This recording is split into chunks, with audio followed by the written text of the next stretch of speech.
ചെങ്ങന്നൂർ ഉൾപ്പെടെയുള്ള ജില്ലയിലെ നിരവധി പ്രദേശങ്ങൾ വെള്ളക്കെട്ടിലാണ്, ദുരിതത്തിലാണ്. പമ്പയും മണിമലയും അച്ചൻകോവിലാറും ഒക്കെ കര കവിഞ്ഞ് ഒഴുകി നിരവധി വീടുകൾ വെള്ളത്തിന് അടിയിലായി.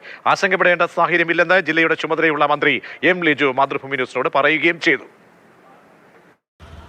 പമ്പയാറ്റിലൂടെ ഒഴുകിയെത്തിയ കിഴക്കൻ വെള്ളം ചെങ്ങന്നൂർ നിയമസഭാ മണ്ഡലത്തിലെ പാണ്ടനാട്, ഒപ്പം തന്നെ തിരുവൻവണ്ടൂർ തുടങ്ങിയ സ്ഥലങ്ങളിലെ നിരവധി വീടുകൾ വെള്ളത്തിന് അടിയിലാക്കി. 2018 പ്രളയ സമയത്ത് വലിയ രീതിയിൽ ദുരിതമുണ്ടായ മേഖലയാണ് ഇവ രണ്ടും. അതുകൊണ്ട് തന്നെ ജനങ്ങൾ വലിയ ആശങ്കയിലാണ്. ഇത് 18 മാത്രമേ ഇത്ര വെള്ളം വന്നിട്ടുള്ളൂ, അല്ലാതെ ഇവിടെ ഇത്ര പ്രശ്നം ഉണ്ടായിട്ടില്ല. ഇവിടെ ഒരടിക്ക് മാത്രമേ റോഡിൽ വെള്ളം വരാറുള്ളൂ. രാത്രിയിൽ ഒരു 3 മണിയായപ്പോൾ ചേട്ടൻ്റെ മക്കൾ വന്ന് വിളിച്ചപ്പോഴാണ് ഞാൻ അറിയുന്നത് വെള്ളം കയറിയെന്ന്.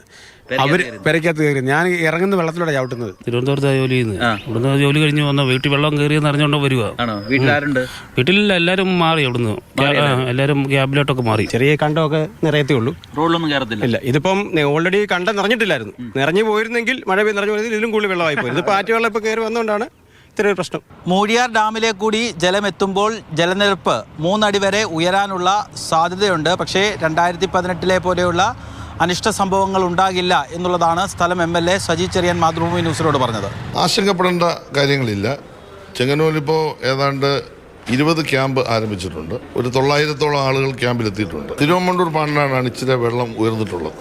എത്ര വെള്ളം വന്നാലും അതിനെ പ്രതിരോധിക്കാൻ കഴിയുന്ന സംവിധാനങ്ങൾ ഞങ്ങൾ ഒരുക്കിയിട്ടുണ്ട്. അപ്പർ കുട്ടനാടൻ മേഖലയായ തലവടി, പള്ളിപ്പാട്, മാന്നാർ, കരുവറ്റ, ഒപ്പം തന്നെ ചെറുതന തുടങ്ങിയ പഞ്ചായത്തുകളിലൊക്കെ താഴ്ന്ന ഇടങ്ങളിലെ വീടുകളിൽ വെള്ളം കയറിയിട്ടുണ്ട്. അവരെല്ലാം ദുരിതാശ്വാസ ക്യാമ്പിലേക്ക് മാറ്റിയിട്ടുണ്ട്. തോട്ടപ്പള്ളി സ്പിൽവേയുടെ 40 ഷട്ടറിൽ 39 എണ്ണവും തുറന്നിട്ടിരിക്കുകയാണ്. അതുകൊണ്ട് വലിയ രീതിയിലുള്ളൊരു ആശങ്ക വേണ്ട എന്നുള്ളതാണ് ജില്ലയുടെ ചുമതലയുള്ള മന്ത്രി എം ലിജു മാതൃഭൂമി ന്യൂസിനോട് പറഞ്ഞത്. നിലവിൽ കാര്യങ്ങൾ നിയന്ത്രണത്തിലാണ്.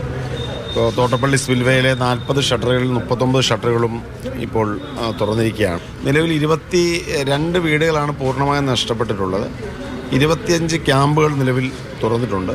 അപ്പോൾ നിലവിലെ മൂഴിയാർ ഡാം കൂടി തുറന്നിരിക്കുന്ന സാഹചര്യത്തിൽ ഒരു 4 മണിക്കൂറിനുള്ളിൽ കൂടുതൽ ജലം ഇങ്ങോട്ട് എത്തിച്ചേരുവാൻ, നമ്മുടെ ജില്ലയിലേക്ക് എത്തിച്ചേരുമെന്നാണ് വിലയിരുത്തുന്നത്. കുട്ടനാട്ടിൽ നിലവിൽ ആശങ്കപ്പെടേണ്ട സാഹചര്യമില്ല. പക്ഷേ കിഴക്കൻ വെള്ളത്തിൻ്റെ വരവ് കൂടുതൽ ശക്തമായാൽ കുട്ടനാട്ടിലും പ്രശ്നം ഗുരുതരമാകും.